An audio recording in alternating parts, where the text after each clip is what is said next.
What's the difference with a bocher and a balabas? Some of the many about mitzad discussions, in other words, mitzad being a chassid. Some in dafka bocher and a balabas. There can be a bocher as a balabas, and a balabas as a bocher. That's right. You say, what's the difference with a bocher and a balabas? As a bocher is leben reben. On a balabas, the rebbe leben em. For those who are not 100% familiar in Yiddish, so we touched on this. If you say a bocher is close to the rebbe, and a balabas, the rebbe is close to him. What's for sure? Michoel, by the way, the term balabas, is it's like a swear word in Chabad. You know that, right? Famous Maisa. First, the rebbe has a letter about balabatischkeit, but there's a Maisa. There was a Maisa that the Rebbe Rashab once ate, so the Shabbos. So the Rebbe Rashab once ate, so the Shabbos by the Frierdiker Rebbe, Friday night. Normal thing, father eats by the son sometimes. So came to Kiddush, the Rebbe Rashab said, the Rebbe Rashab said to the Frierdiker Rebbe, the Balabas have machen free. Balabas should make first Kiddush. So the Frierdiker Rebbe became very serious and very tzititit. And he said to his father, Ruf me Vadus, the Menishka Balabas. Call me any name in the book, but don't call me a Balabas. Balabatischkeit and Balabas is a double mazum. It's like a. Huh? Sorry? Balabatisch for women. Okay. Balabas, that's what it is. Upon him, so the Rebbe has a letter, by the way, a beautiful letter about Hanochas Balabas, Balabatischkeit. And the Rebbe says, I remember exactly the exact lashon, it's a beautiful lashon, that a balabas is the pshat. We're not going to get to this word, I'll come back to this word in a second. He said, balabas is the pshat, any person who, by him, the haint is azevi nechman, that the today is mamash like yesterday, and that the whole idea of the tomorrow being better than today is like a strange thing in his eyes, that's balabatish. Anyway. But in terms of this nakuda, so there's a bocher and a balabas. So I guess like balabas again doesn't mean a balabas, a married person necessarily. It means someone hanochas balabatischkeit. A bocher, whatever bocher represents, he's next to the Rebbe. In other words, the center is the Rebbe. He fits in the Rebbe's program. He absorbs the Rebbe's inyanim. A balabas of the pshat, the Rebbe is next to him. In other words, of course, it's a chassim talmas, but he remains where he is, and the Rebbe is close to him. So what's a pshat? And what's the problem with that?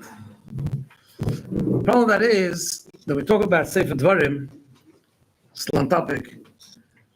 Talk about Sefer Dvarim and this whole idea of the Gilui Etzem, that the Torah remains a Torah, but it becomes the Satzma of the person. In order to happen, the person has to be ready to go into a different world. In other words, you have to be a Keli for that, right? The V'ata Tetzaveh, right, that we all learn every Gimel Tammuz. Unfortunately, we're learning for too many years already, every Gimel Tammuz. So the Nakudah of the Maimer is, what is the Rebbe Firuis? What's Mesiras Nefesh? What's Kosis Lamoyer? Kosis Lamoyer means that the Amunah, the Mesiras Nefesh, comes with Pnimis. By the way, it's an interesting thing. In that Maimer, the whole Nakudah of the Maimer talks about Amunah, and Amunah being, Makif.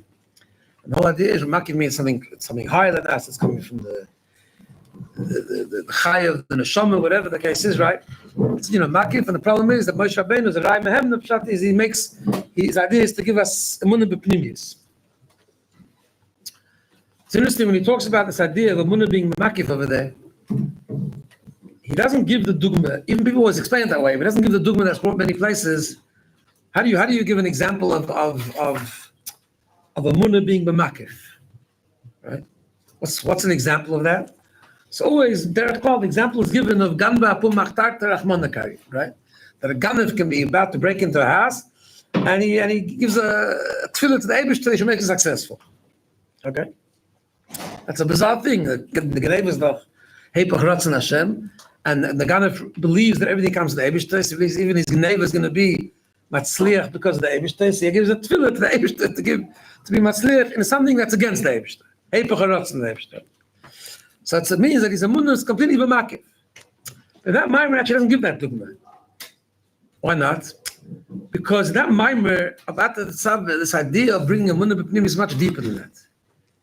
You can have a person that you can have a person that doesn't steal. In other words, he keeps all the mitzvahs of the Eibishter. The learned chassidus is Mekayim Ratzon Hashem. He doesn't think it's Heipach Ratzon Hashem, but he's still in his world.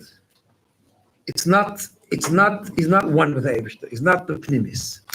And therefore, like the Rebbe says there, it's Lav Dafka that by him can't be something different. Lav Dafka by him is made the Mesiras Nefesh, is made the complete bittul to the Eibishter. Lav Dafka by him will be Kosis Lamor. Because being the way the Rebbe explains in the Maimer, right? This is the same idea of Sefer Dvarim in a different way, but much deeper, of course.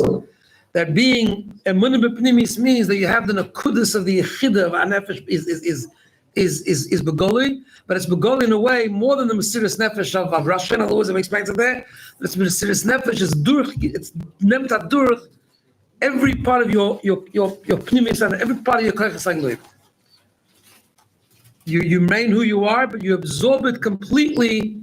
The kudus of mesiras nefesh. In every, not that your koyches hagluim go to sleep, not that your chachma ben adas, your midas, your say, not that it goes to sleep. It's fully functional, but you're completely durchanim with mesiras nefesh. You're completely not in your own world anymore. Your world has merged with the world of the Eibishter. Yeah. That's a big avodah. That's what the Rebbe speaks in the Kudah, by the way, all over the place in different nurses. And it's like really the Kudah of their Ashri, read the Mata Ba'aretz. In other words, read the Mata Ba'aretz first of the Aretz in ourselves, right? In other words, that we are dafke in the story. That we have the koyach to bring down chassidus, to bring down iskashris, to bring down what the Rebbe wants us to be, should be durchinum, completely one. That should be who we are. Oimer chassid Rebbe. In other words, that we should be Rebbe. That's a chassid. But Rebbe not only when we daven, not only when we Farbrengen, Rebbe 24 hours a day. That's the etzem of chassidus, the etzem of the Eibishter, the etzem of everything. That it's so one with us that we absorb, we take in, we become one. I mean, we'll develop a little bit if you. How long does this rain go for? We didn't make up. Whatever you want. Okay. It's whatever they want, not whatever I want. Right? That's Pshat Raya Mehem. That's what he explains in the mind. That's after the Tzaveh at its deepest level. Of course, you got to go through the Mesiras Nefesh first. You got to have the Dagas of Mesiras Nefesh, like he speaks there in the famous Hara. Just like you have to go to the first 4 Svarim of the Chumash. You have to have the Gilui the way it is. You have to have the complete Bittul the way it is. And then you can come to a deeper Daga where you're awake, you're conscious, everything of you is working, you're a full human being, and yet in all the components of being a full human being is completely durchgenommen with Mesiras Nefesh, with Bittul to the Rebbe, with Kosis Lamor. The Chagav Stam, a Maimer HaMuzgar, the Maimer after the Tzaveh, he talks about Rai Mehemna, right? And the whole Maimer is used on the deeper Pshat of Rai Mehemna, that's not Pshat Rai Mehemna that it's a faithful shepherd, but that it's a shepherd of faith. In other words, it's a Roya of Amunah, right? But the truth is that the Pashto Pshat is also Pashto Pshat. But, we shouldn't forget, right? Pashto Pshat is Pashto Pshat, that the Rebbe is a Rai Mehemna. And now, like ever, it's the same thing. There was a Rai Mehemna, he takes care of his Siddim, he thinks about his Siddim, he gives brachas, he guides them. That was with us every step of the way. Then the sinas kech, even after the tzaveh, even the last part of after the tzaveh, where he says that the kosis lamor you have to do on your own, otherwise it's not in your koyches hagluim. But the fir tois in the Maimer that the Rebbe gives in the sinas kech. Everything comes there. The sinas kech of all this comes from the Rebbe, and that's what he speaks about in the Maimer. That's Rai Mehemna. Rai Mehemna is a faithful shepherd. You know, it's a nice. My shver learned by Shlomo Chaim. So he told us about Shlomo Chaim. There was once Yutas Kislev used to Farbrengen. It was a big Farbrengen, and he used to come back from other yeshivas. So one Yutas Kislev Shlomo Chaim was Farbrengen. Was talking about his kashrus. Rebbe is kashrus. It's kashrus to Rebbe. Trachten wegen Rebbe, the whole thing. So Bochum Nadi Shiva says, Chashtenish, was darf na Rebbe? Warum da Chabai v'Rebbe? Chabai v'Rebbe, what do you think about Chabai v'Rebbe? So Shlomo Chaim on the spot said to the Bocher, he says, Bisgerech. Kan sagen Chabai v'Rebbe, aber wer sagt, kann es trachten wegen Chabai v'Rebbe, wer sagt Chabai v'Rebbe trachten wegen dir? It's very good, you can think about Chabai v'Rebbe, who said Chabai v'Rebbe is thinking about you? Right? Once in a Meister, I don't have this for that once in a Meister that Tzemach Tzedek once asked Rabbi Isaac Homler how often he thinks about it, how often he thinks about Tzemach Tzedek. So Rabbi Isaac Homler said that he thinks about him once a month. When the Rosh Chodesh comes and there's a Shinu in Tziru Shem Havai, Rabbi Isaac Homler thinks about Tzemach Tzedek. So Tzemach Tzedek answered, Ich tracht wegen dir jeden Tag. I think about you every day. Rebbe, right? Rebbe tracht. Okay, that's Rai Mehem, the Pashto Pshat, but it's a true Pshat. It's not Pshat, that's not what I'm saying. Rai Mehem, the Pashto Pshat, the Pashto Pshat. After the Sava, it's all used on the deeper thing. It's not that the Rebbe Trachvig knows, but the whole idea is that we have to become Tziddim. We have to Tziddim is also the Sinas Kech of the Rebbe that is Roya Amunah, that he helps us bring the Amunah B'Pnimis. But the Nakudah is that not that we remain who we are, but we just reconnected, like the Balabas. The Rebbe is Rebbe M. The Nakuda is that we are next, in other words, we become part of his world, not we remain in our world, and we learn from him, we connect him, but we remain who we are. Chaim l'chaim.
So Meister Binshel Masbit, Yodua, Binshel Masbit, when he traveled to America. So the very famous line, of course, when he wrote back to Europe, and he wrote back his impressions of America, and he said, "Kam eichlim katlet mamish b'chol yom Rahman al-Islam." He couldn't understand it. Mamish eat meat cutlets every day, Rahman al-Islam. Okay. What's a little bit maybe less famous is Azam Maisa. He once wrote a letter. He wrote a letter to back to Russia, whatever. And he was Matai, he was describing America, and he said he doesn't like the American Bahrain. Why not? What was the problem with the American Bahrain? This was before, by the way, the Friedrich came before. He says American Bahrain like this is Matai American Bahrain. He says American Bahrain, very good Bahrain. They wake up in the morning, they daven, Taminian, fine. They learn nicely. They get a Shemayim. They eat lunch, they kill Sidayim, they wash, they bench. Comes the second Seder, we learn Gemara, Rashi Tosfos, Mefarshim, whatever the case is. Comes up, they come to the third Seder, Mamash Gevaldik. So what's the problem? He said, then at the end of the day, when they finish, they read Krishma, and they go under the cauldron. You know, cauldron is under the, what do they call it here? The blanket, the duvet, right? Duna, yeah. And they go under the cauldron, they turn to the Eibush and they say, Jetzt bin ich meine. Now mine. Which is the master, right?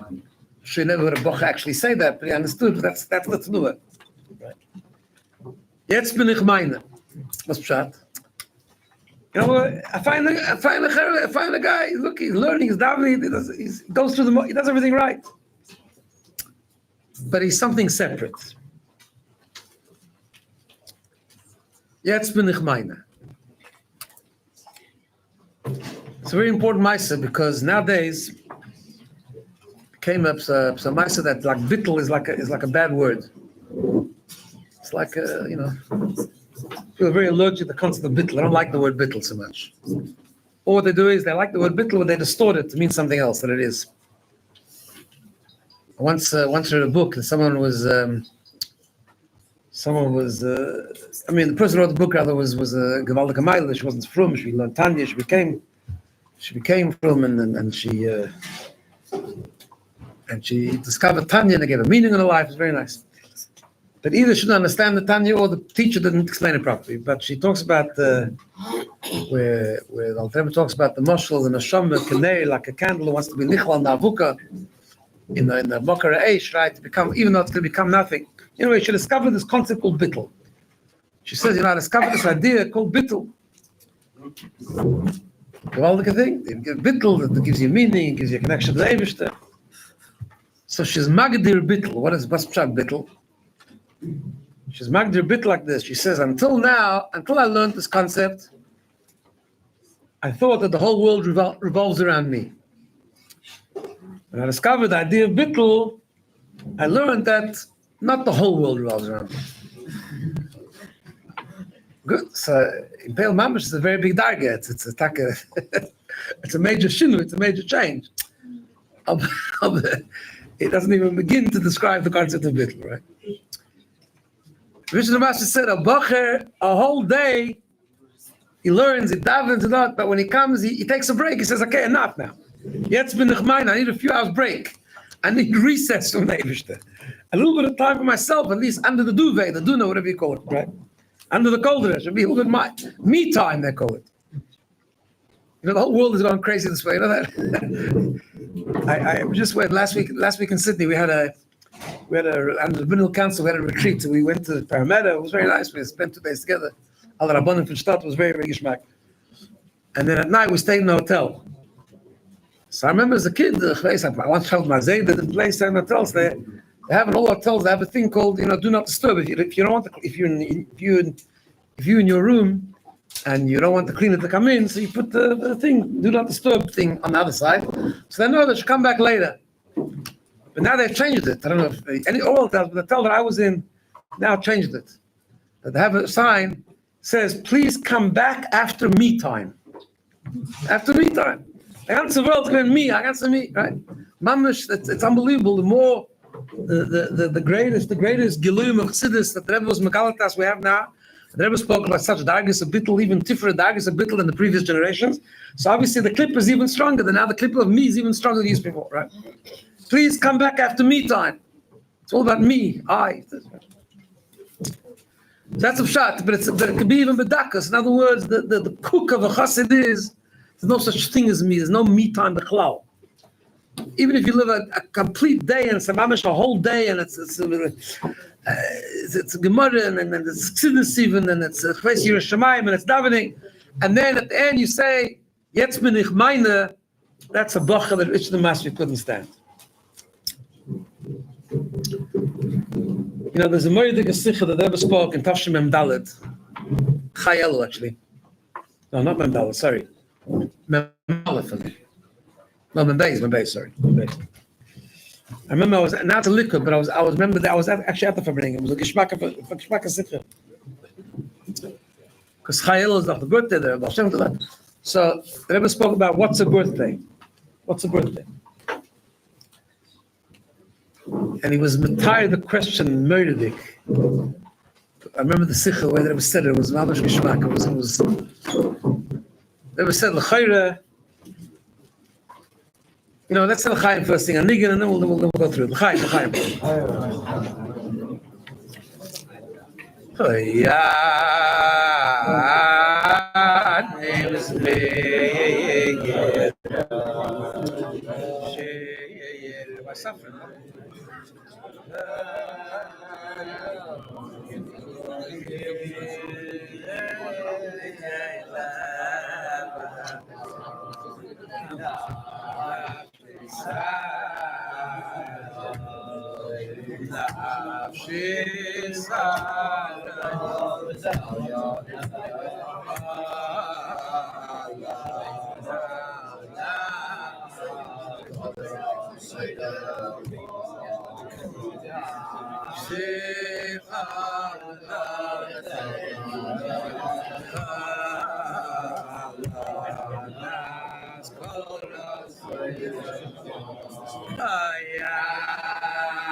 So in the Sikha of Chai Elul, Tavshim and Beis,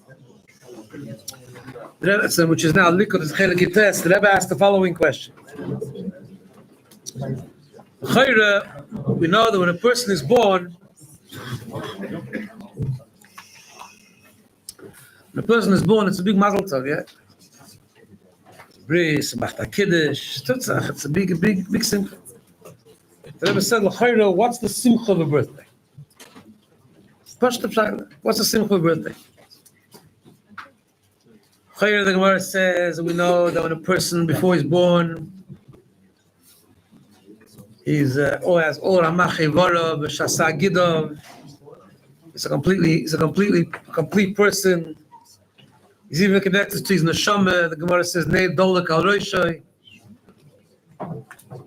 Right? There's a Ner that's Dolak Al Roshai. I remember once, not that Sikha, different Farbrengen, once never quoted the Gemara, Ner Dolak Al Roshai, never smiled, and he says, obviously, Nami Kipshutai, because it would be a hezek if it was Kipshutai. It has to be Ner Dolak Al Roshai inside the mother's womb. Be a problem. Anyway, so obviously means the neshama. The Uber eats, he drinks. Oichel mashe imo yecheles, shoyse mashe shimo imo shoyse. So what's the simcha?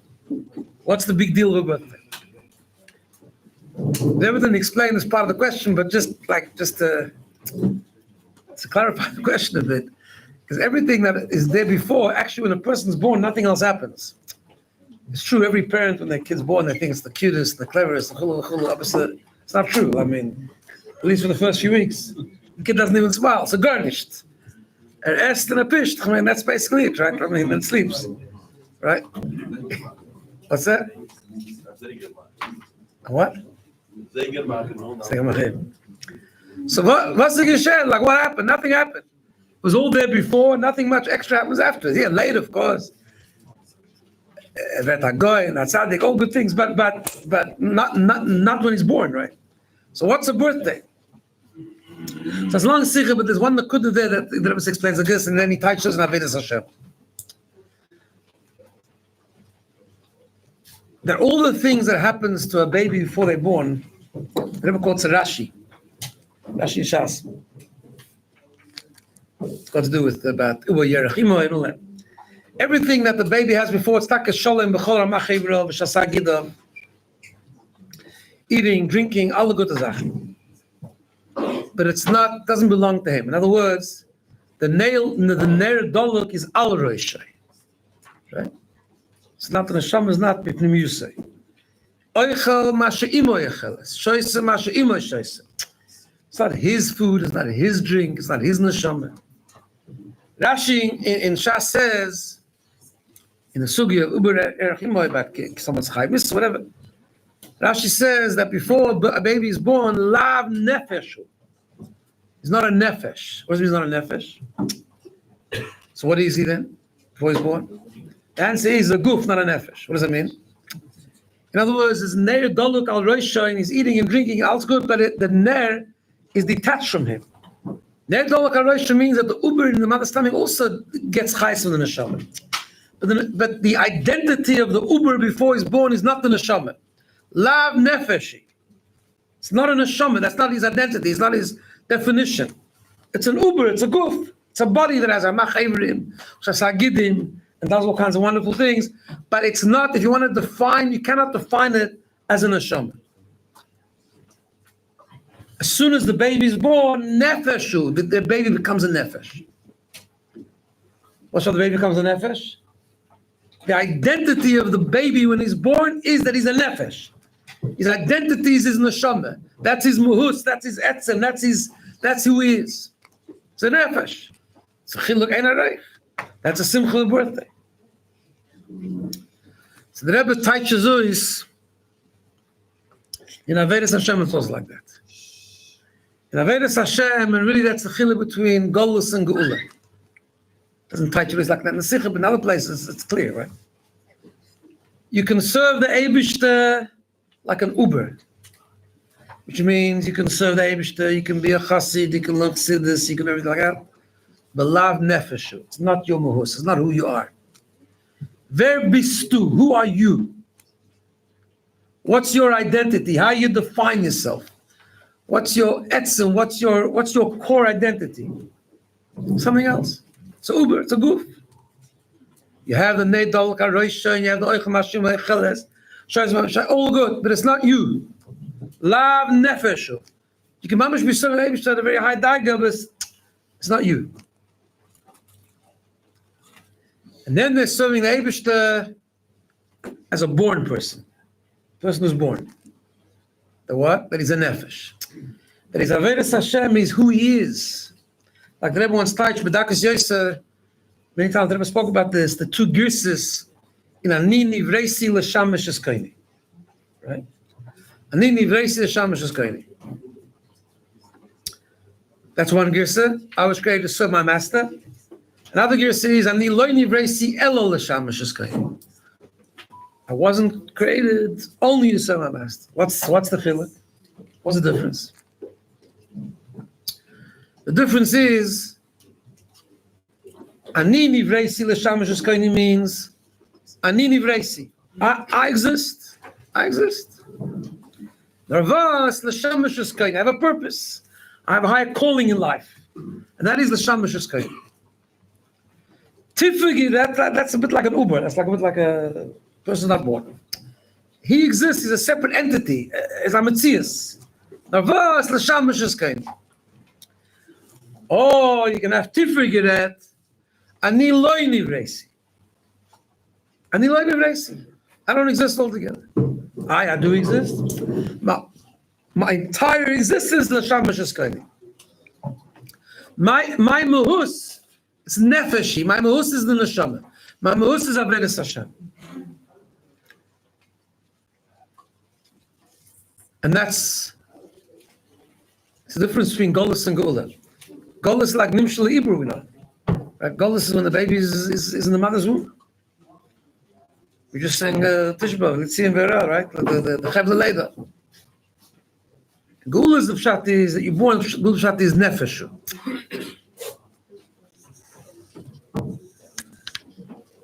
And that's what ultimately, after the Tzava, the Ma'at Tzava, that's what's coming to that everything about you.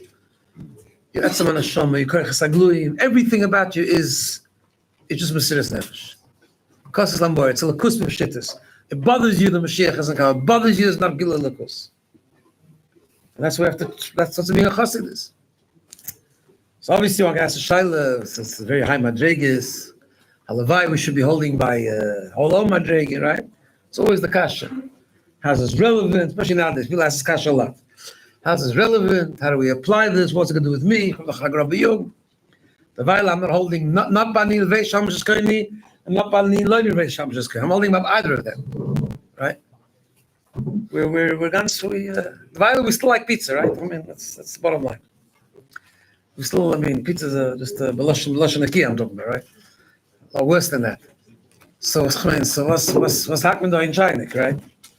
But it's a fundamental mistake, that question.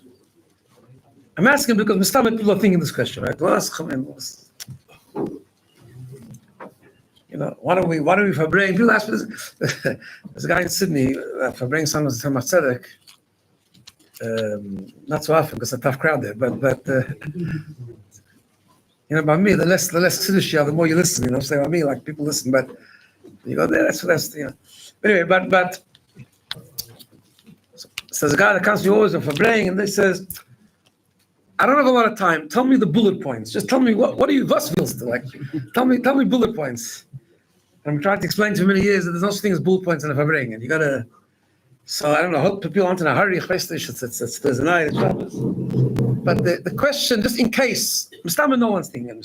Not should be shaving, right? But just in case someone's thinking, in other words, we're not holding nishpa dem, nishpa yenem. We're not an Uber or we're a born person. We stam grab a youngin and we're just trying barely to get by the day, trying to daven like a mensch and learn a little bit of Torah and go to shir once in a while and come to Farbrengen, Baruch Hashem. Look at people sitting by Farbrengen. It's beautiful. We're not holding by this daga bitl, that daga bitl. Just in case someone asks that question, you should know that it's a fundamentally wrong question. And how do I know this? Because I'm not the one who talks about these bad regs, but the Rebbe is one that does this. The Rebbe, more than before, takes apart like a famous Marmar Marder, the Puma the Rebbe, the Rebbe Tifa Maimah, the Rebbe goes through Dargis and Dargis and Dargis of Bittel till he comes to the famous Sikh of Shabbos Shechal Rosh Hashanah.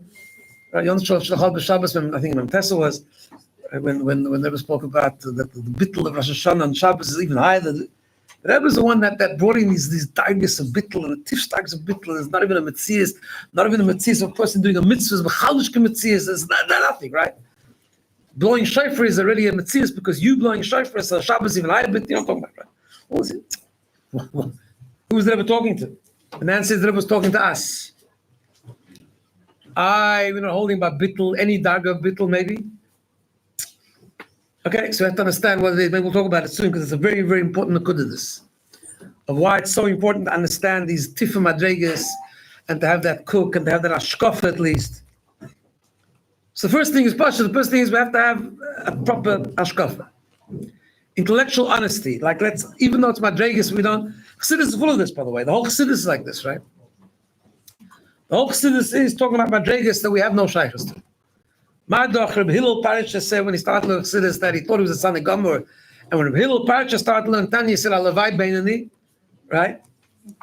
So, there was a big chassid, if I don't remember the Krimer, I think it was, the Alter Rebbe, that he said that he is not even a Rosh Gomer. I talk about that. How can you say not a Rosh Gomer? Why? You know why? You heard the story? He said he's not even a Rosh Gomer. Why? Because if Rosh Gomer is mentioned in Tanya, it's a similar episode darga. So he's not even a Rosh Gomer. Okay, so that's the shaylach, man, So what's it all about then? Why are we learning Tanya? We're learning about being a Beinani, and then we come and say the Chassidim said, Chassidim took himself so seriously, right? The Chassid about himself is not even a Rosh Gomer. So what's going on here? Are we playing games here? What's the story? So it's a very important to understand why it's important to understand the highest targets. By the way, the Rebbe, and how it does apply to us. You see this, the Rebbe's Amorim, by the way. The Rebbe very often told the story of that Alter Rebbe used to say, ich will sie gar nicht, ich will nicht ein Gan Eden, right? Ich will mehr nicht als dich allein, right? Who's such a darge, bittel of Alter Rebbe? Huh? Right? The Alter Rebbe said, I don't want your Gan Eden, I don't want your Nabba, I just want you, me and the Eibush, that's it. Very high madrega. The Rebbe said, if we know the story, it's relevant. Relevant doesn't mean to mistranslate the story and to try and make a different stuff in the story. The story is the story. Are we holding that? Not even close. But somehow it's relevant. We'll talk about what that means in a second. Or, for example, the Rebbe wants you to Skislev told a famous story about the salt. You know the story of the salt when the Tzaddik came to visit Alter Rebbe and there was a din Torah between Alter Rebbe's daughter and Alter Rebbe's Rebbetzin, who's going to cook, and it was decided that one will cook and one will put the salt, and they forgot, so they both put the salt, right? And then they came to the meal, and then Alter Rebbe was eating, and his guest wasn't eating. I think it was Shlomo Kalina, that's me, right? And Alter Rebbe eventually asked him why he's not eating. He says, "Kamished." It's too salty. Then he asked Alter Rebbe, how come you get things? He said, ever since I left the Maggid, I lost my time achil. I don't have the taste of food. So Rebbe says, it's a nice history story. Well, what's it going to do with us? So right, if we know a story, somehow it's got to do with us. Somehow we have to bring together. On the one hand, we're talking about a very high darga bittul here, that we ani loy nivresi. Nefeshu, that our whole life, we're not a metzias b'chlal. Our whole metzias is oimek chassid Rebbe. We're not a metzias. Our metzias is Rebbe. Our metzias is elikus. Our metzias is Torah mitzvahs. On the one hand, on the other hand, we're being honest with ourselves. We're not even holding close. So why? So what's the kesher? It's relevant to us somehow. On the other hand, it's. Yeah. Let's Farbrengen a bisschen. L'chaim.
I heard once from my grandfather. I had a grandfather in South Africa, Rabbi Eloy, his name was. He was a Santa Yid. He was, you met Rabbi Telsman? In New York. He came to London many times. I think that's true. But he was Santa Yid. He was a Dachshitz. He was born in Dachshitz. He was very proud of the fact that he was born in Dachshitz.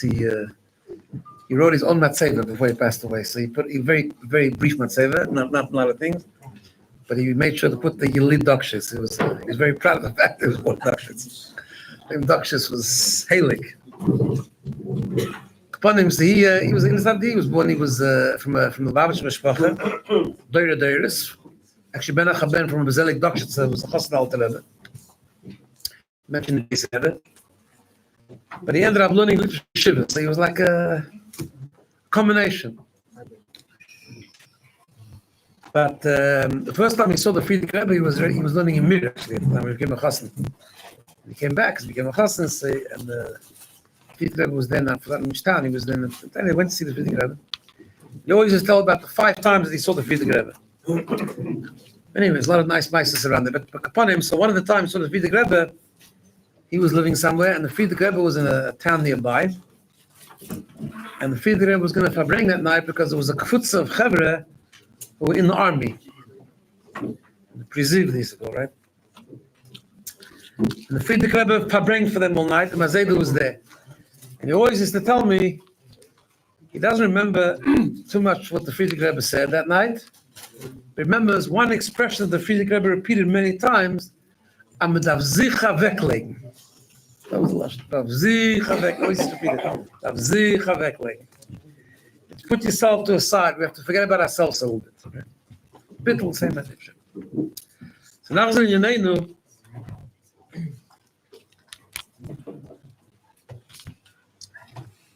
stop, by the way, my was the Legamri when Mazeda was in Mir. So at the same time, Zalman Gourary was also living there. Zalman Gourary was in the few literature yeshivas for a Meshach Zman Kotzer. He went there and he made a lot of trouble. And every yeshiva he went, they made a lot of trouble. So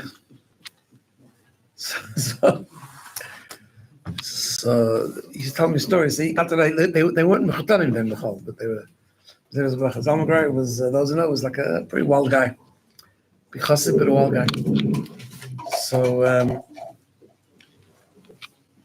he told me 2 nice mices. One mice was that he once went into a bachim who he saw that by Shva he doesn't take out his tzitzis. So he asked the bacher, "How come you don't take out your tzitzis when you say Shema?" So the bacher answered, "Kedei shleil vaysh misheiloi." So he wrote a letter to the Friedrich Rebbe, and he said, "By story, so the Bachar Mimir don't get tzitzis." That was one ma'aser. The other ma'aser was he wanted to make a shtickle tumul there, so there was a cupboard, there was a closet in Mir, because in those days not every Bachar could afford mudidik tefillin. Mudidik is really expensive.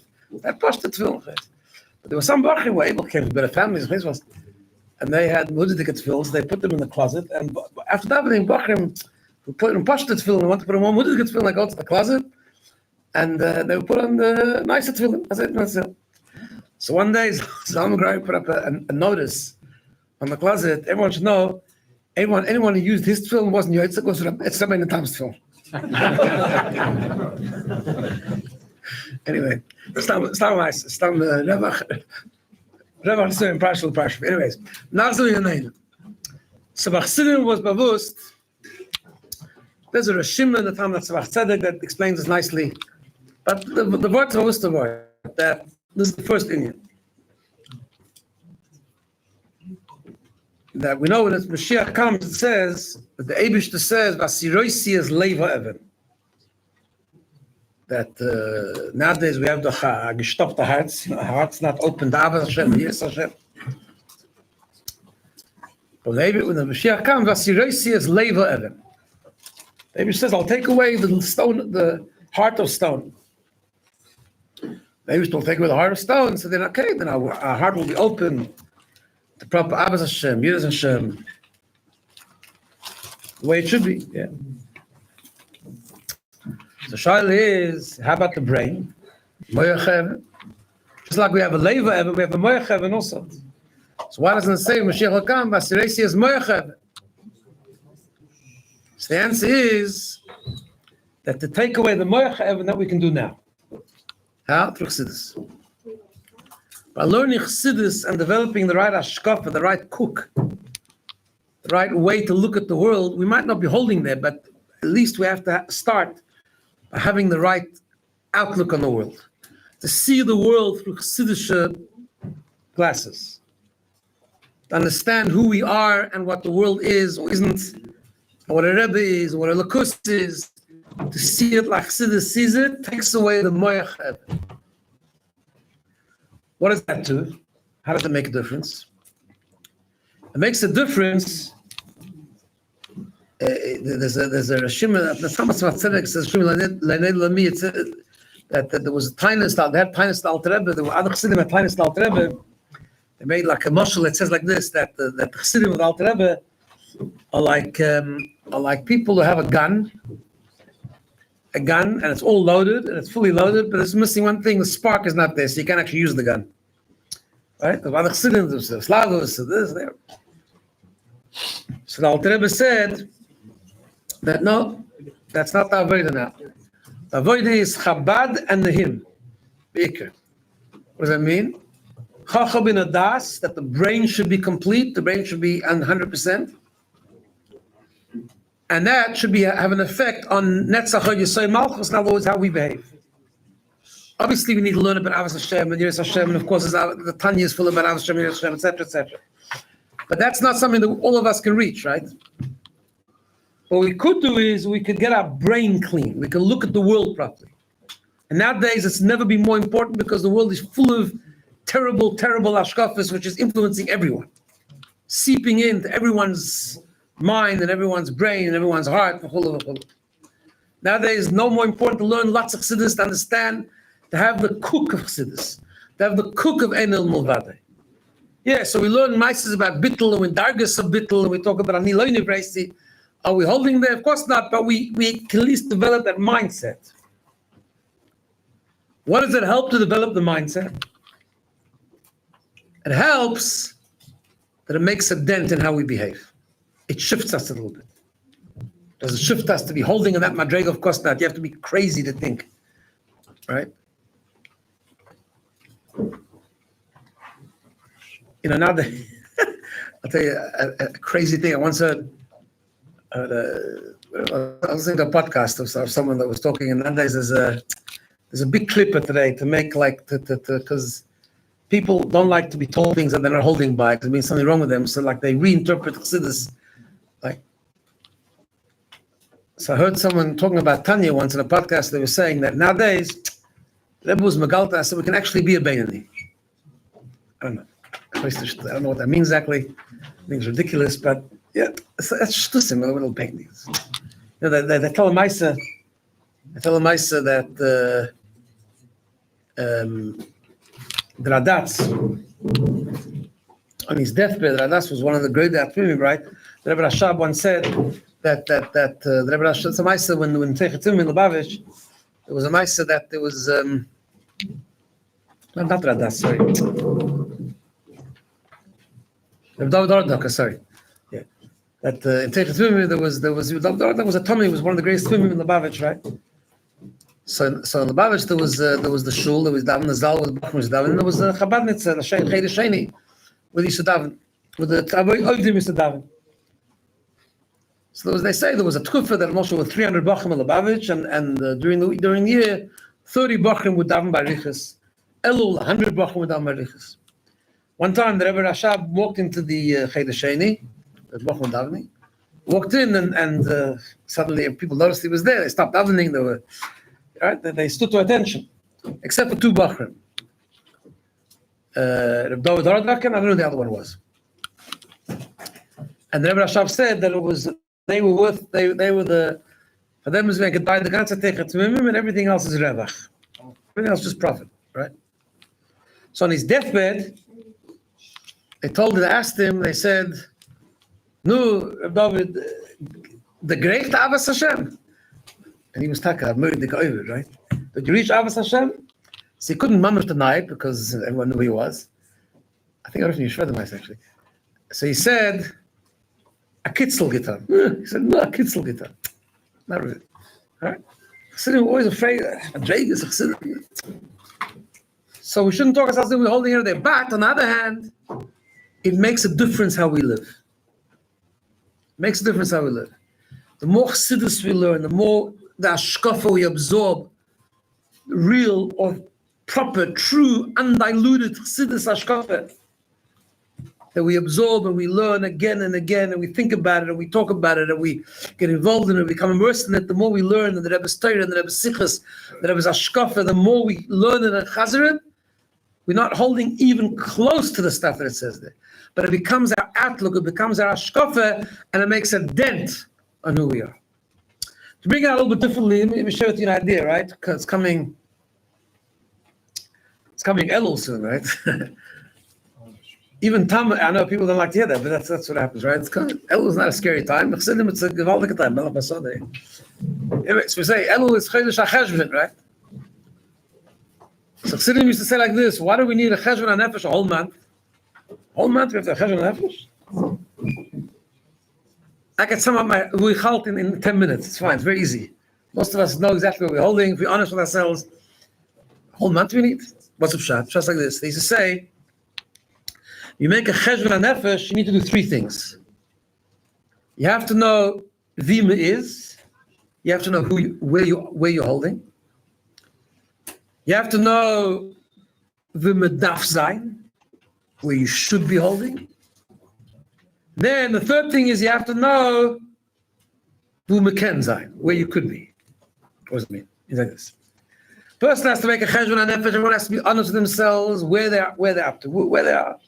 Where they're holding Machshava Dibur Maisa, where they're holding in Limud HaTorah, where they're holding Yiras Shamayim. They have to know where they're holding. Then they have to know where we should be holding. Where we should be holding is ganz Tzidus. Learn Tanya properly. You know where you should be holding. In the Midas Sabeng, in the Midas Kolodom, right? That's where you should be holding. We should be holding, we should be holding that to serve the Eibushter like a nefesh, like we said before. That's what we should be holding. But then we all know can't be holding this. So we have to make a cheshvan nefesh of where we could shift to. How could we improve? If we're holding a number 5, can we go to number 7? No, we're near 100, but we can go to number 7 maybe, right? Okay, that's what they used to say. You have to make a cheshvan nefesh. Fragt sich the Shaila, why is it necessary? If, anyways, the medaf sign. Let's just give it a mathematical sort of frame of reference here, right?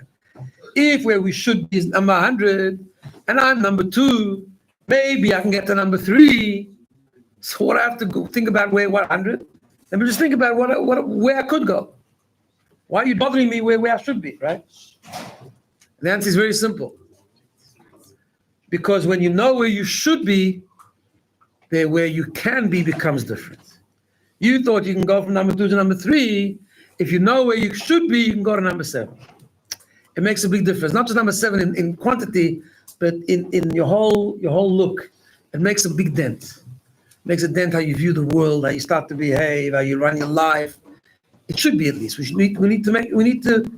So on the one hand, when we learn about the story of the Alter Rebbe that he didn't have taste of food since he left the Maggid, obviously that's like a number of million, not even in our world. On the other hand, the Rebbe says that becomes your ashkofa, that becomes the way you look at things. Somehow, as the Rebbe always used to say, a little bit something taste, you'll shift your life in that direction. The whole time, maybe a little bit of the time. It's your journey. It's where you're going. So therefore, this is the Indian. Therefore, we talk about what it means to be a chassid. When the Rebbe talks about Mesiras Nefesh, Machshava Dibur Maisa, Karchas Agluim, in everything that we wake up in the morning, we have to have Mesiras Nefesh like that in Russia, but just not the same. It should be more like Kosis Lamoy, that it really should bother us. Mashiach hasn't come, and therefore we get up in the morning, we have Mesiras Nefesh to get up, and Mesiras Nefesh to daven, Mesiras Nefesh to learn. Everything is duchnud, Mesiras Nefesh at the highest level. The more we learn it, the more we understand it, and we should learn it. It's a fundamental mistake to say, let's talk about things that I relate to. No. Talk about things you don't relate to. Talk about things that are much higher than you.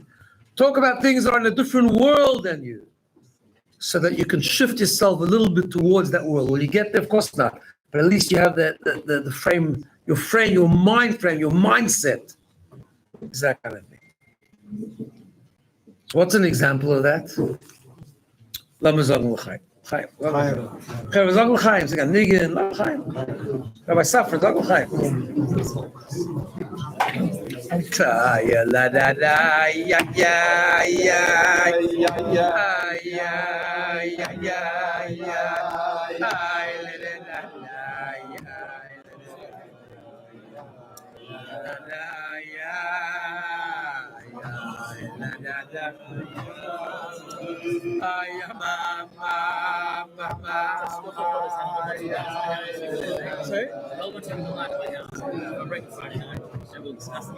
What's the point of talking about specific? Okay, so let's keep that. Very good. Yeah. What's your name? Sorry? Bro.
See it.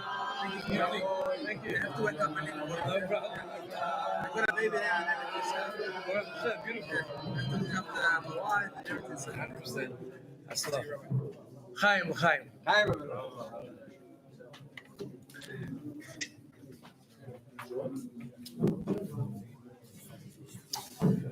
There's a Geschmacka story, famous story, but I'll tell it off anyways. I remember a couple of years ago, I was printing in the Hair magazine. I forgot which year it was, but there was a Lag Boimer where the Rebbe asked Yudel Krinsky, like a week before Lag Boimer, that he wants to have a coin minted, right? Which year? When I was here? Huh? Who was the first time? Nun? Yeah. So those days it wasn't like now, the technology wasn't so developed, but and it was like a week before Lag Boimer. So him and his son, they sprung into action and they did some research. And it's like a number of stages to have such a thing done. You have to find the coins, you have to have the design. But a kid they really wanted to do it. They came to the Maskon, that's not possible. There was only a week left. One of those days is Shabbos. Obviously, nothing can be done on Shabbos. And he wrote into the Rebbe that it's just not shaykh, not practical. So the Rebbe answered, yes, and the Rebbe used a very sad lashon. The Rebbe says, the ashmosi, something like, it's my fault. So the Rebbe, because I should have thought about it before, something like that. When you look at that answer, so he said, no, you're not going to leave this. So he went crazy, him and his son, started making calls all over the place. Long story short, I don't know all the property anymore, but it was ever they found this a guy in Connecticut. It was very complicated because they had to promise them more than anything on Shabbos. And we're talking about like a few thousand coins. It wasn't like 10 coins. Anyway, bottom line is it happened. Sunday morning they were delivered. Came from Connecticut, and the coins were there, and the Rebbe gave them out. And then afterwards, the Rebbe gave him a very beautiful answer. I don't remember what it was, but it was a very big answer. So I read the story. I had the following shaila, right? I think it's a deep story in a way. In the beginning, he said it's not shaykh. He was lying. Of course, he wasn't lying. Well, he wasn't lying. He's a masculine that had very devoted. He was devoted Meshamish B'Kodesh for so many years. Obviously, you want to do what the Rebbe wants. So when he wrote into the Rebbe the first time that it's not shaykh, was it a lie or was it true? The answer is it was 100% true. It was true that it's not shaykh to happen. In which world? In the world of Teva. In the world of Teva, it wasn't shaykh to happen. When he got a jolt from the Rebbe, when he got like a sharp answer back, he switched worlds, obviously. Because the Rebbe's world is not a Rebbe, it's not a world of Teva. Famous dollars when someone walks by the Rebbe and someone tells the Rebbe, I'll be Teva or something, my foot, I don't know, something like that, something a health issue. Someone said, Rebbe, I'll be Teva, I'm not going to be better by a certain time, whatever, something like that. And the Rebbe looks at this person and he said, what's what you to tell me Teva? What? You told me I'll be Teva, what do you mean? What's your shaykh to Teva? Right? In other words, Teva is the world of a Nivra, and the Rebbe's world is the world of Gourary, not Nivra. The Rebbe's world is the world of L'malei v'derech Teva. So when he put himself into the Rebbe's world, suddenly it became possible. In other words, there's certain things that are taka true. It's taka not possible in the world of Teva, but if you go into the Rebbe's world, it's a different world. It's a world of Elikus of Shittus, so it becomes possible. Same thing that we were talking about before. One of the things that we talk about being in the Rebbe's world, like we said before, the Rebbe's Leben Am, right? As Lem Rebbe, we learn about the idea of bittul. One of the things is, like the Rebbe we spoke about at the beginning of the book, the Sefer Dvarim, right? That Atzmus Muhus, the world of Atzmus, says the Rebbe has no Gedorim. There's no Gedorim. There's no Kavod.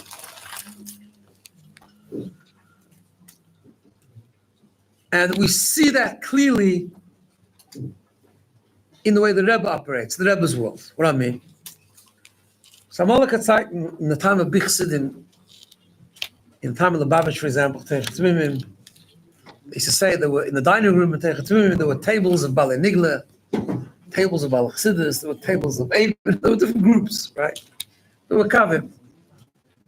Balei Nigla used to laugh, the Chassidus, the Maskilim used to laugh at Balei Nigla, etc., etc. In the Rebbe's Sichos, you don't hear such language. In fact, Rebbe used to laugh. Every time the Rebbe used to say something niggledick on Shabbos, he would say that Spitz Chabad are going to have complaints to him. But always smile. Say Spitz Chabad won't, hopefully they don't mind, will say Psinya Nigla, right? Let's say there was some, I think he's from Neville, I think it was Lubavitch, that he was once Friday afternoon, he was sewing a button, and it was very close to Shkia. Someone said to him, it's like Shabbos. He says, no, he knows it's not Shabbos yet. Why? He says that Boche alert nach Nigla. It can't be Shabbos, so I'm safe. I can still tell about it, right? That somewhat changes why. On the one hand, we must push the Yidden today. On the other hand, the Rebbe there's no cover. The Rebbe wanted everything. The Rebbe wanted we should learn Nigla, we should learn Chassidus, we should do Mifsoim, we should learn Rambam, we should learn Chid, everything. So comes along a person, he says, I can't. So he will say, I don't have time to learn Rambam every day. Right? In other words, a person, right? So this is where this concept of bittul comes in. Oh, we're holding by bittul mitzvahs, of course not. We're holding it, we're close, nah, we don't. But we can develop the mindset. And when you develop the mindset, then you develop at least the mindset of going out of your world into the Rebbe's world where they're no covered. In other words, like this. If we really think about it, what do you mean a person says he doesn't have time to learn Rambam every day? Or he doesn't have time to learn Chassidus, or he doesn't have time to learn a Masechta, or he doesn't have time to do this, doesn't have time to do Soy, right? Yeah, you're right, you're probably right. It's probably not even lying. It's probably true. If a person says he doesn't have time, it's probably true. True in which world? True in his world. I had a discussion with a young man in Sydney, a fine young man. He said, okay, I'm working, okay. When am I supposed to finish Rambam? I told him, you're right. You take it right. You make perfect sense. It's logical what you're saying in your world. But that's what the Rebbe gave us a koyach. The Rebbe gave us a koyach that we connect to his world. And we connect to his world, suddenly we find them. It happens. It's an amazing thing. It's a miracle. But it happens. If you have that cook, if you have that ashkafa, not that you feel bittul, not that you feel like mamash, you're able, vade, we all feel ourselves ganz fine. We have a very, very big nefesh habamis. I know, in Sydney, at least we have nefesh habamis. Some in Melbourne also, right? We have a big nefesh habamis. We have big taivas ilamazda. What's that? Okay, could be.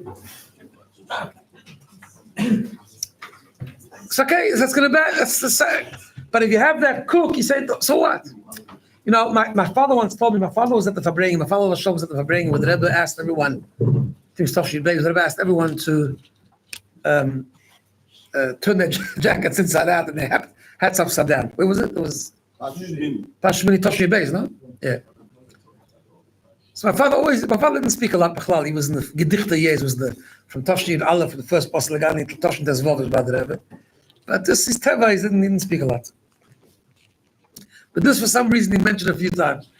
So I once asked him. I said to him, "What were you thinking? Like, can you imagine the scene in the middle of the rain?" And by the way, the Rebbe took his own hat also and turned up to that. Not a jacket, but he turned up.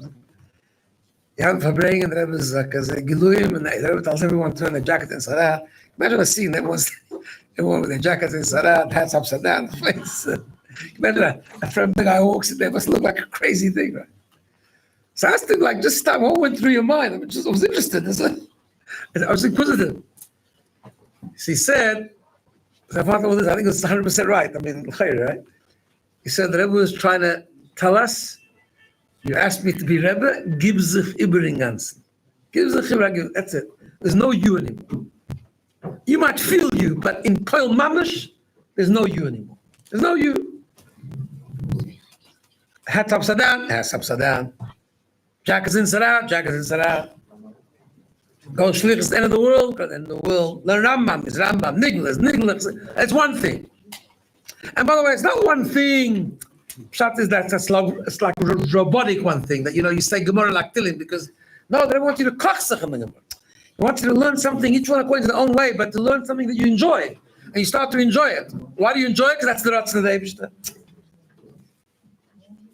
Tashir Beis, my other Zayda, my Zayda Moshe Gourary was in New York, famous story. And he was there Purim. Tifel Maisa, famous Maisa, but it's a very important Maisa.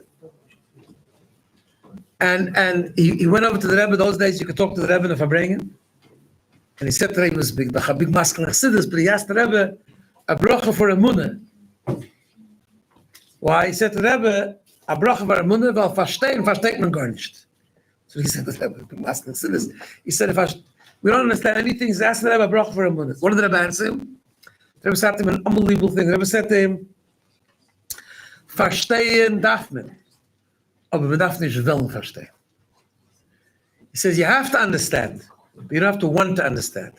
In other words, if a person only wants to do things because he needs to understand, you don't need to understand. Nasa comes before Nishma. But you have to understand. Why? Because that's the Kavanah Al-Yena. The Kavanah Al-Yena, and that's what he talks about in Atanat, is that the bittul should permeate your Koach Sagluim. That you should throw the Eibishter with your brain. Why? Because that's what the Eibishter wants. But you should also learn Chassidus, and you should also go Mitzrayim, and you should also learn Rambam, all these things, right? How's a Shaykh? Rabbi says, if you give yourself over to me, then you're in my world. If you're in my world, it's koiches. And you see, b'muchish, it's not a fairy tale. It's not something it's a pashta thing. If you commit yourself, there becomes time. Maybe you have to take away a little bit from Welchers, whatever. By the way, there's each person, but what? In order to understand this, in order to absorb this, in order to make that transfer from your world to the Rebbe's world, we need to understand it. We need to learn about it. We need to absorb it. We have to learn mimer after mimer, sikha after sikha, about the Madrig, about the deepest in Yonim. We learn a Maisa, the Alter Rebbe says the Rebbe about the elastic taste in food. Maybe one time, even for one moment, you'll lose your geschmack. I mean, for example, think about a Yid that stands in Kippur by the Illa, right? Illa,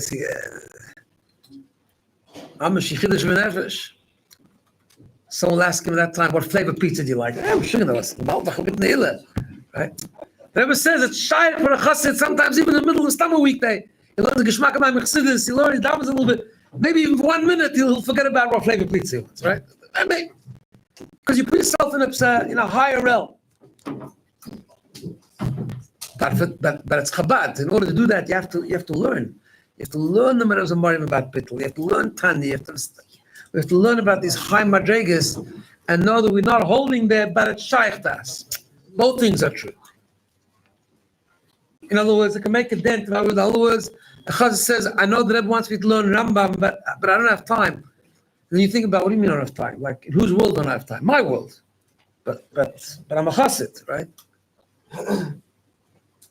My identity is Rebbe. So I'll find time. Okay, so it's one period, it's like one period. So mitzvahs, but what do you mean I have time for Rambam? What do you mean? Okay, but if I learn Rambam, then I can't go with Mitzrayim Friday afternoon. No, I can't learn Gemara. That's what the Rebbe says, right? Somehow we're going to make it work. I don't make it work, but I don't have time. You're right. You're talking about time in your world. But being a chassid me, that's the pshat. That's the difference between ani nevresi and ani lo nevresi. If you have the cook, you have the hashkafa of the chassid, then world becomes less important. The kus becomes more important. The more you learn about it, and therefore you try. You make a move, at least a move, one step. Each person in their own journey, in their own madrega, in their own context. You make one step towards. My world is not that important. Let me move worlds. Let me shift to another world. And we can all do this. It's a pale mamashtika thing. Shouldn't be stuff, they always say about Farbrengen. You were saying a telegram about Farbrengen. You say Svadus Pilois, right? Has to be practical. Talking about practical stuff now. First of all, number one, to be a chassid means we have to learn the Rebbe's Torah. That's a foundational thing. Every week, a year, that's learn a chassid has to learn a maimer, a sikha at least, a letter of the Rebbe, something. Can't go by a week without learning something from the Rebbe. That's a maimer. To develop the Rebbe's, even some of the things, I try to learn a sikha a week for sure, but last year I tried to learn the sikhas of Gimel Dalet again. I haven't learned it for a long time, so I'm going to go back to learn them a little bit, right? Sophisticated people, Gimel Dalet is like, baby stuff. So you go to the Sikhas, Aleph Beis Gimel Dalet. If you don't think you're such a big muscle or such a different person, learn Chassid, go to Sikhas, Aleph Beis Gimel Dalet. The Rebbe lays down his whole hashkafa there. Unbelievable stuff. You start to look at the world completely differently. That's the pshat. The pshat is to try to look at the world the way the Rebbe looks at the world. To be a little bit connected to the Rebbe's world. When Yudel Krinsky said he can't print the coins, he was right. In the world of Teva, he was right. In the world of Seichel Nushi, he was right. but not in the Rebbe's world. And therefore, as soon as he made that switch, it became possible. Miraculously, it became possible. It wasn't lying before, it wasn't possible. Now it is possible. It's a different world, it's a different reality. We all have to do that on some level. We have to a little bit move worlds. But to move worlds, we can't be a whole day in Shtussim. We have to a little bit start to make the transition to that world. We have to, and you begin by learning the Rebbe's Torah, knowing where the Rebbe looks at the world, understanding the Rebbe's view on the concept of bittul, understanding that bittul is a real thing and not the way it's been distorted nowadays, but it's a real Indian, and bittul means that there's no me. My identity is a lakus, my real mahus, my nefesh is serving the Eibishter. But then we have to say, okay, so what am I doing about it? I make a dent. What am I doing about it? Maybe I need to fix up Rambam. Maybe I need to go Michoel better. Anything that I'm not comfortable with, that's what I have to do. You know, a gewaltige Sache, Rabbi Schmeling, you still here?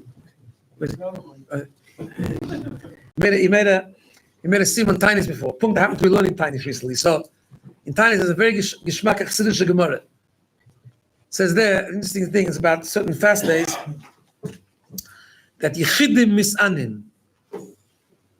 Yechidim means like special people are supposed to fast, right? Huh? Oh, Hasidim, exactly. That's what's Chassidish Gemara, you see. So the Gemara says, like, so that, you know, sometimes the Gemara says about Yechidim or Hasidim or special people, it's reserved for special people. You know, there's Indian halacha, merzdek yuara. Like if you do something that's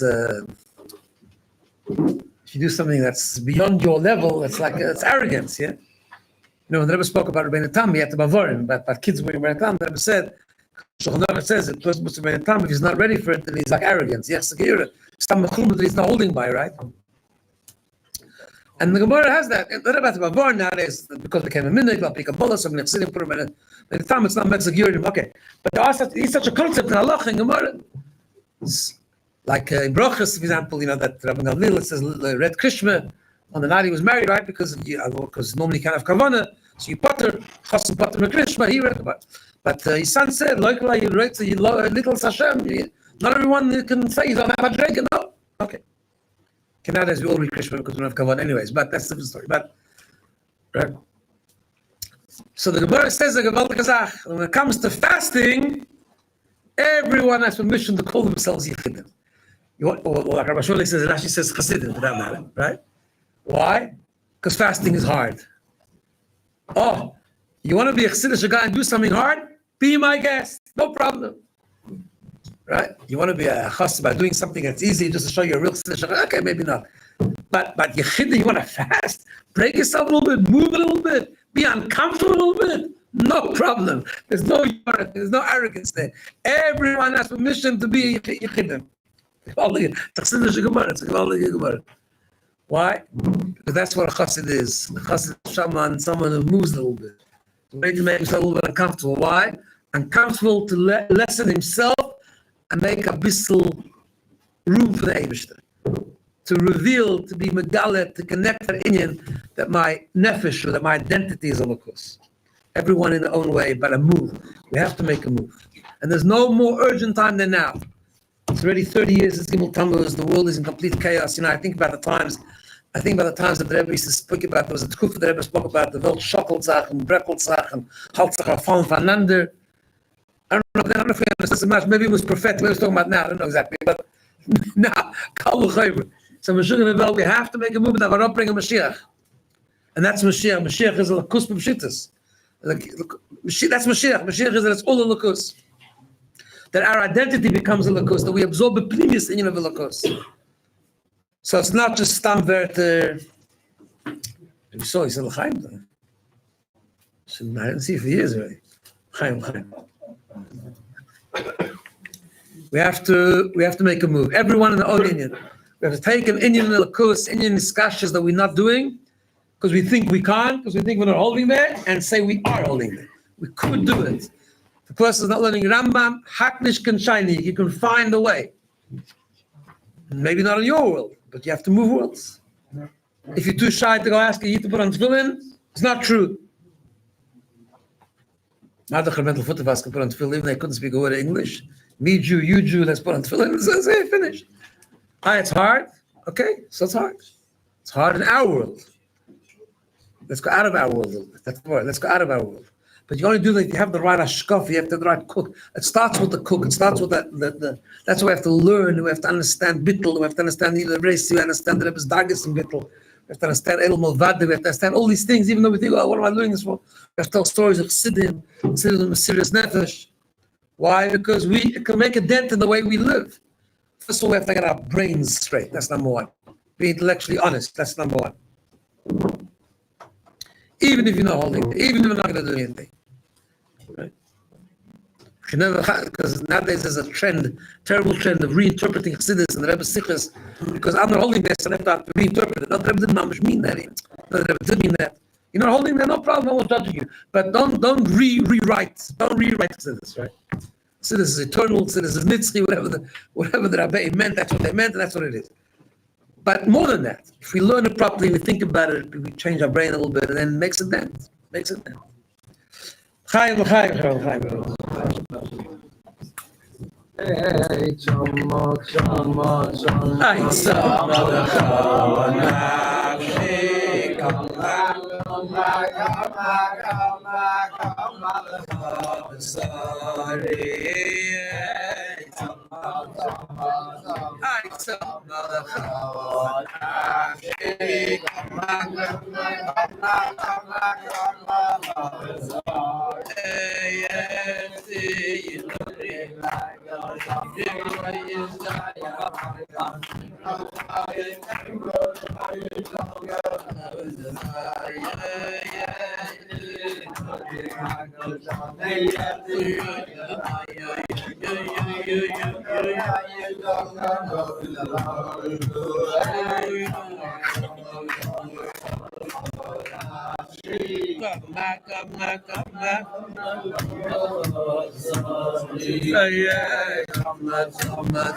Geschmack story. I was recently in New York with Gimel Thomas. I was oil for Shabbos with a few people for Farbrengen. Someone told me, Maisa, there was once a Tomim in Lubavitch that he, I'm scared to tell this kind of situation. He says, where's this thing going after this? Don't worry. What's my answer? Don't worry. There was a Tom in Lubavitch that he was every year in Lubavitch, years, he was vaked, he was soaked in the Abi of Tektoim. And then he got married. The first Rosh Hashanah, he had to be by Shver. Chassidim, Michoel, Rosh Hashanah, not by the Rebbe, was like so he's by Shver, he's in the shul there, it's just, he's like devastated. He wants to be in Lubavitch for Rosh Hashanah, by the Rebbe. So So he decided, he's going to put his talus over his head, and he's going to Lubavitch. That's it. Put his talus over his head, and he's Lubavitch. Suddenly, he hears that they're blowing the shofar. There's noise. So he picks up his talus. He says, "What feisters? Why are you making noise?" It's a different mindset. It's a different world. It's a different world. It's a world that is still alive. It's a world that's still, it's a world that we have to become part of. That's the thing. We have to wake up. We have to wake up a little bit. Once in a while, we have to wake up.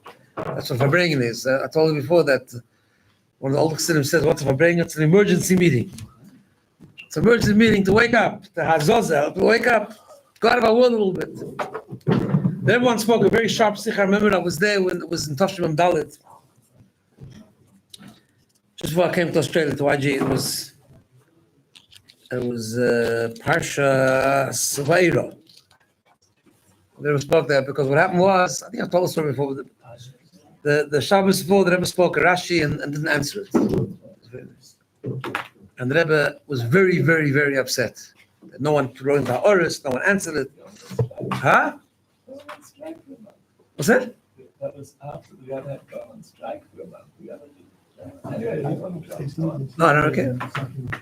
The Rebbe asked Rashi, but the Rebbe said a Lashon, and I remember he said he was very upset. No one answered Rashi. He said he went to sleep and it was okay that Rashi wasn't answered, right? And the Rebbe said a Lashon like this, that Chassidim used to give a mashal. There was in Italy, there was some train.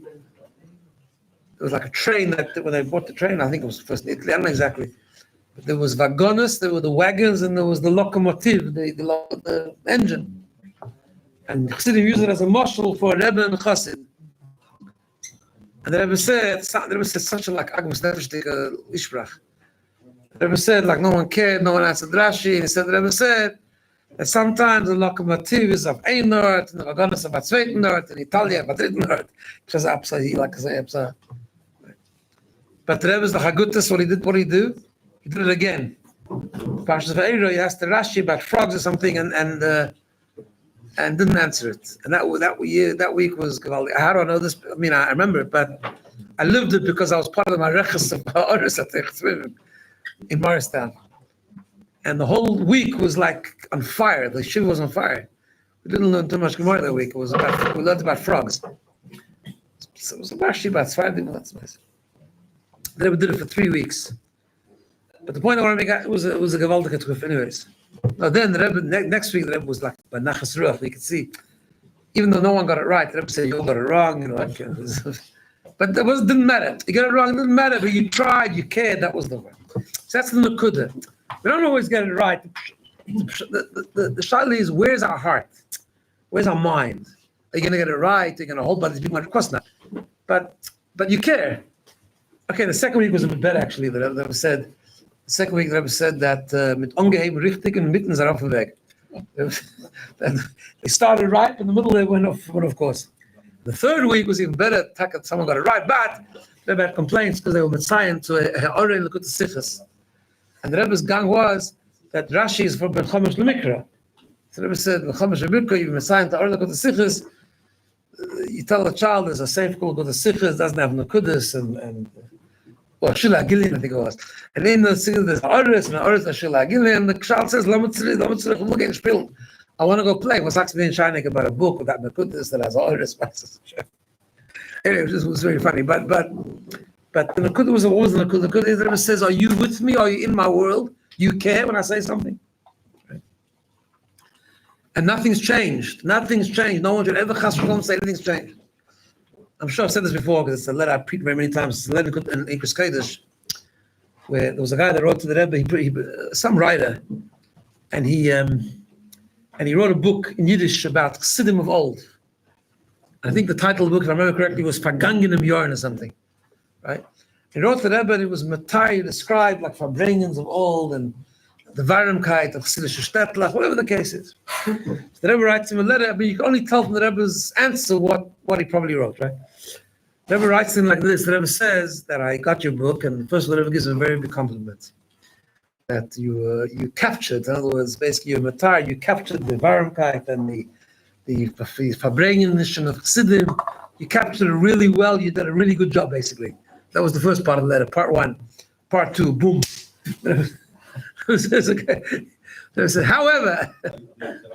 However, I must make the following point. That was this. I don't like the title of the book. The title of the book is Farbrengen im Jahren. Past years, times of old, nostalgia, right? They would say, how can you say such things? It's not past tense. This is happening now.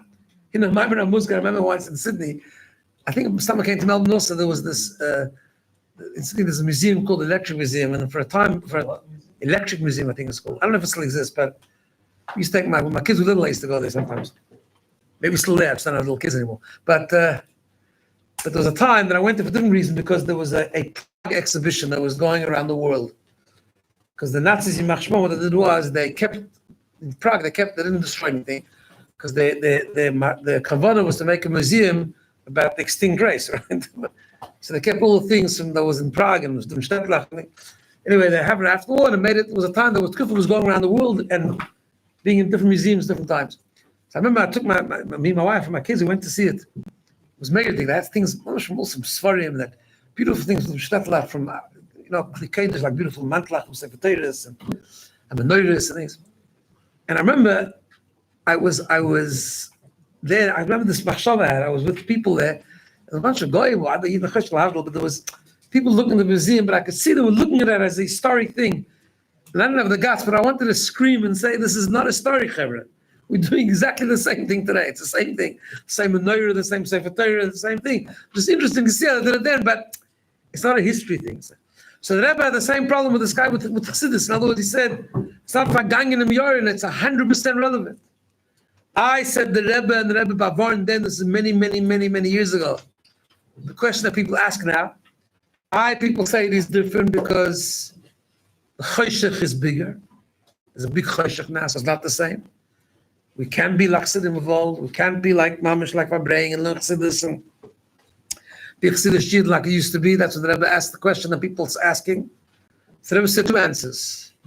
Number one, either they're wrong, the darkness is not so great.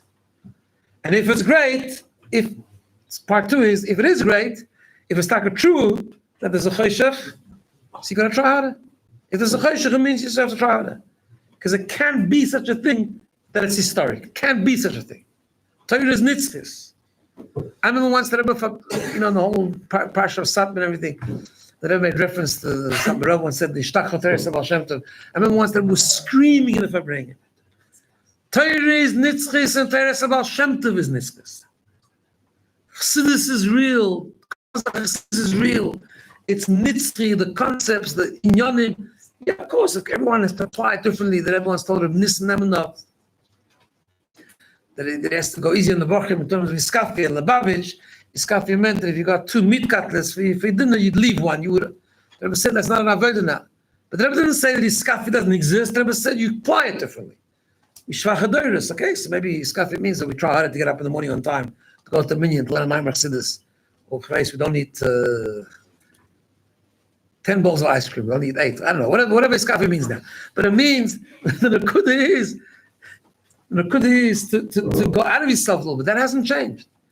Chassidus is the same Chassidus. How did I get into this? Farbrengen. Oh, this is the clipper we have sometimes. So therefore, it's the same thing. The Rebbe gives an sinus koyach now, like he did before. Obviously, we have to connect. To get the sinus koyach, we have to connect. We have to write to the Rebbe. And we have to go to the Rebbe. I know it's not hard. It's difficult. It's far. It's expensive. But we have to go. We have to take up and buy as much as we can. It's when you come back. It's ein arich. It's ein arich. You spend a Shabbos, whatever you do it there, but whatever. You want to point your own way, but yeah, but I don't want to get into trouble here. I'm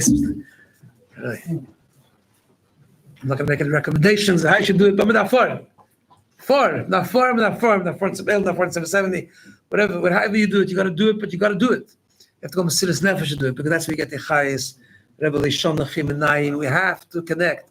And we have to connect because we have to move our world towards the Rebbe's world.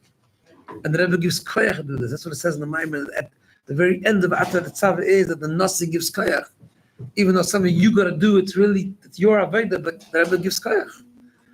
And we can do it. How do we do it? A little bit. First, understanding your name. We have to learn Chassidus. We have to learn the Rebbe's Mamori. We have to learn the Rebbe's letters. We have to learn the Rebbe's Sichas. We have to learn Chassidus B'chlal. We have to learn Nigla. We have to learn Mitzvah. We have to learn Rama. How can we fit everything? I don't know. But we can. Work it out. Why? Because on the Rebbe's world, it's all possible.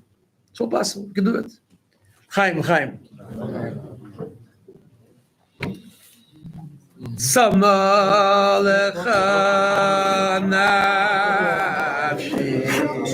Samalecha v'savati v'yere. Did you mean the powerhouse? That's fine, man. Sorry. Let me see this camera. You still there?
Chaim.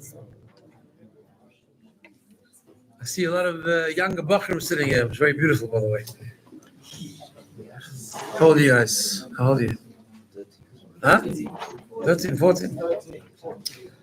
I'll tell you about the Yechidus I had with the Rebbe when I was Bar Mitzvah. When I was Bar Mitzvah, I lived in South Africa, so I actually hadn't gone to the Rebbe yet. Those days, traveling up and down wasn't as common as it is today. So my Zayda, Allah Hashem, took me to see the Rebbe. Yibbeis Tammuz Tavshin Lamed Zayin. A lot of interesting things happened then. Sorry? Lamed Zayin is Chamishana, yeah, correct. So by the Farbrengen. And then we had the Yechidus, Yibbeis Tammuz, I think it was, Yibbeis or Gimel. remember the first time I saw the Rebbe actually was, I always say it was your Aleph Tammuz. Technically it was your base Tammuz, but the Rebbe went to the oil and I saw about Mincha. So I always say, Machzor Shem is your Aleph Tammuz. Tam Mincha, so it must be the Aleph Tammuz.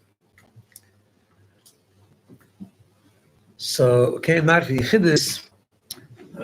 So normally if a grandfather and grandson come together, so they go into the Rebbe together, but we didn't do that because my grandfather was a big Rav in South Africa. I knew he had a lot of private things to talk to him about. So I don't know exactly who decided, but it was decided that he's going to go himself, and then I'll go in afterwards. And he was in the Rebbe for like half an hour. A lot of interesting things happened in Yechidus actually. First of all, the Rebbe, when he came into the Rebbe said to him, Shalom Aleichem, Ma'ich Nachamol.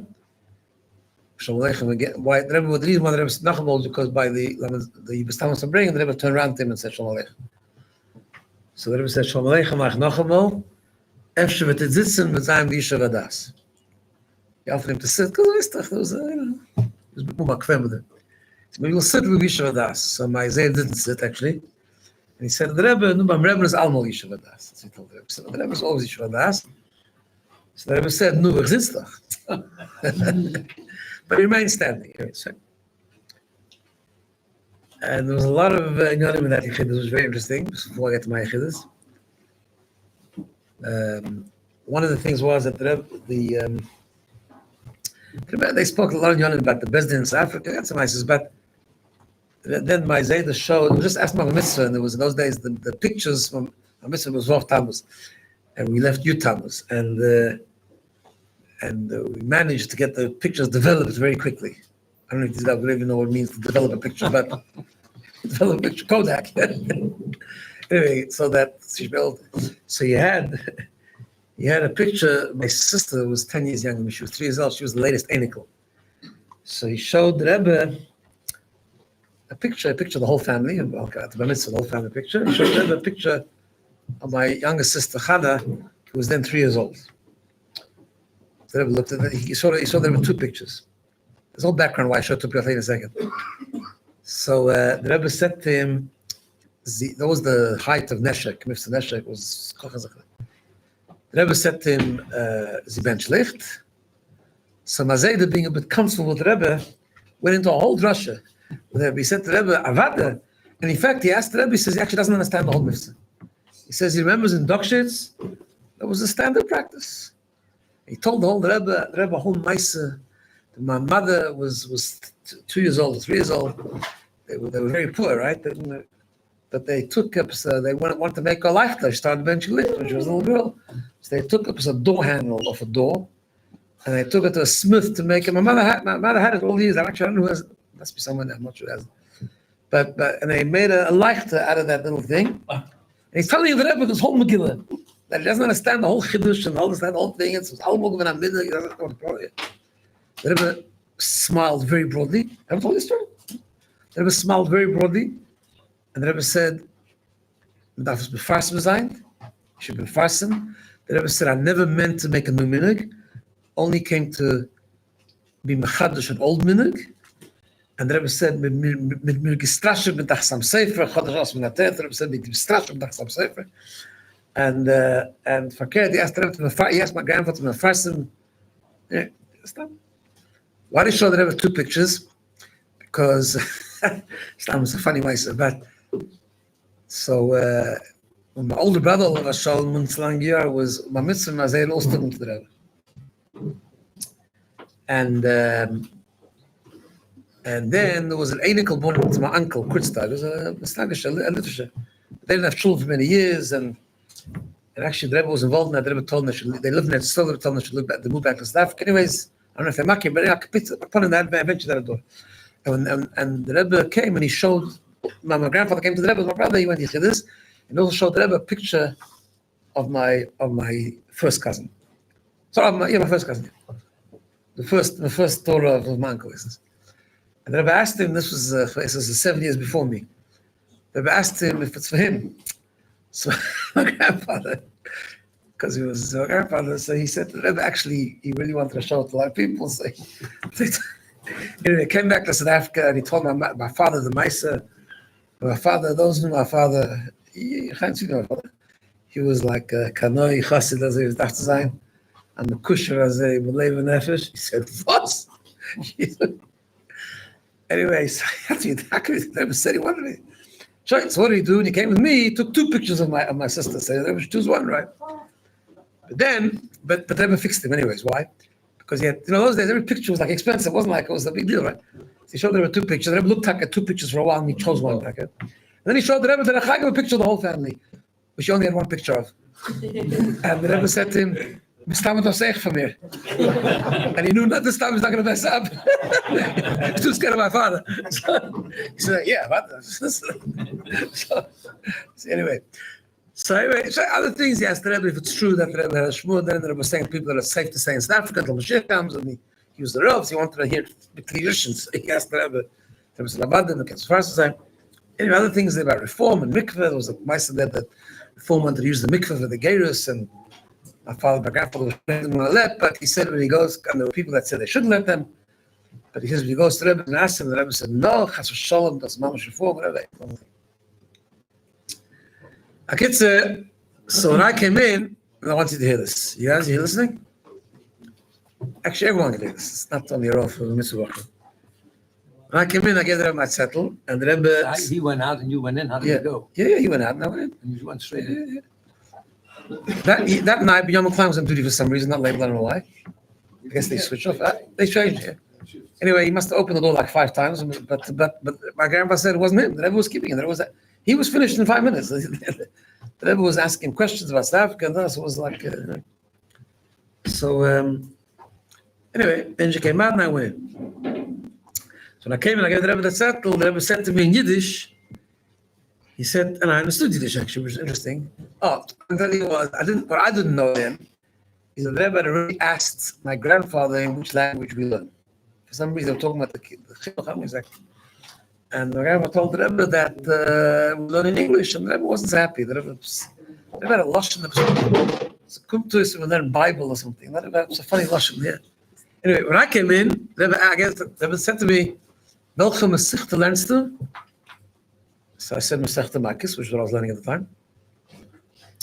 And I said, learn stuff, Yiddish or English. It was interesting because he already asked, he already knew what we learned, right? So I said English, and then I was switched to English. I understood Yiddish, but I learned in English, so then I was switched to Holy Fiddest in a very good English. Like the Rebbe said, can you tell me a ruling from Masechta Makis? Right. And when the Rebbe, so I'll say the Rebbe asked me 3 questions about a chalutza. Then the Rebbe asked me a question I hadn't learned yet. The Rebbe said, because the din is that ben chalutza, if it's Eid Zoymin, he gets malchus, right? So the Rebbe said, what's the din of ben chalutza? Then the Rebbe says, how many malchus does he get? So I said, 39. So the Rebbe said, but the Torah says 40. The truth is, I got a little bit thrown off because I was like on Daf Gimel at that time, and this is actually on Daf Lametes. So it's towards the end of Makkas already, this thing. So I said to the Rebbe, you're honest, like the Rebbe, there's no fooling around in this. So I said to the Rebbe, I haven't learned it, but I think the answer is, because I remember the Rashi in Chumash, that it says because until 40, it's like until the number 40. The Rebbe said, fine, like he was happy with that. Hey, Baruch Hashem, past this. Then the Rebbe said to me, do you learn Chassidus from time to time? The truth is that I wasn't learning Chassidus at that time because there was a time when I was like about 11, I was learning with Tanya, my father. And he got very busy and he was learning with me, whatever. So I just said to the Rebbe, I was learning with my father, right now I'm not. He said he'll do it. Anyway. It's my time. Winning time. This before.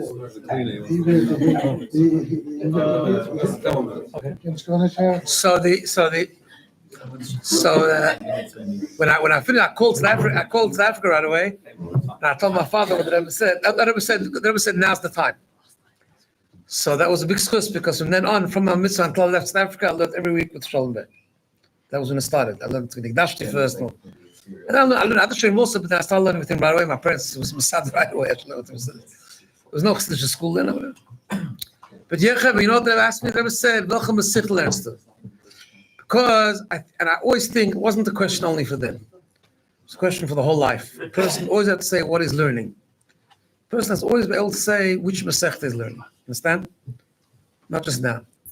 But there's nothing more precious to the Rebbe to learn. You know that in Lamed Beis, Tafshel Lamed Beis, when the Rebbe turned 70. So a very interesting thing happened. When the Rebbe turned 70, the Rebbe spoke on Purim a month before about Yeralf Nissen. And the Rebbe spoke, preempted, the Rebbe said that people want to give matonis, that people want to give gifts to the Rebbe. Right? You know what the Rebbe said? You know, guys? You know what the Rebbe said? Yeah. What? What? No. Most is what he said on Yeralf Nissen. That, what? Even though you're not meant to tell people like what type of gifts to give, but still it was going to tell them to give gifts to them. And what was it? That's exactly what it was. The Rebbe says there's lots of things you can do. And in fact, on your Aleph Nissen, the Rebbe said to make Ein Aleph Moistes, as you said, and make no. But the Rebbe said, you want to give me a gift that's going to make me happy? Gifts of Limud Torah. That's where it starts. It starts with learning Bichlal, learning the Rebbe's Torah. That's what gives the Rebbe Nachas Ruach. And of course, after that, if you learn the Rebbe's Sichos and you have a different cook and you start looking at the world by the Rebbe looks at it, the rest follows automatically. Of course, you want to do what the Rebbe wants. You want to keep the heroes, and you want to make sure you learn Rambam, Mechitas, and Mitzayim, and everything else that the Rebbe wants to learn to live like Siddur Yidden, each one in their own way. So we're getting kicked out by a cleaner, yes? Let's say L'chaim. Can I say this, Rabbi Goldberg? Let's just give it the Teva. He's the Teva. That's Yom HaShoyim. That's his Teva. Don't be this fault. We can do it Let's ourselves. the Balabas. Let's go back to the beginning. There's the Balabas. Go with the headphones. How do we do it? The hill pack up. How do we do it? Okay, so no problem. What are you doing to go beyond Teva? No, come on. No, you have to tell me. It's not a confession yet. I'm saying like Zog L'chaim. Very easy to clean this Just up. slow down. Everything is very easy. The question is who's going to do it. You. Huh? Okay. Go another 5 minutes. Chavre, Medaf. We have to connect. We have to wake up.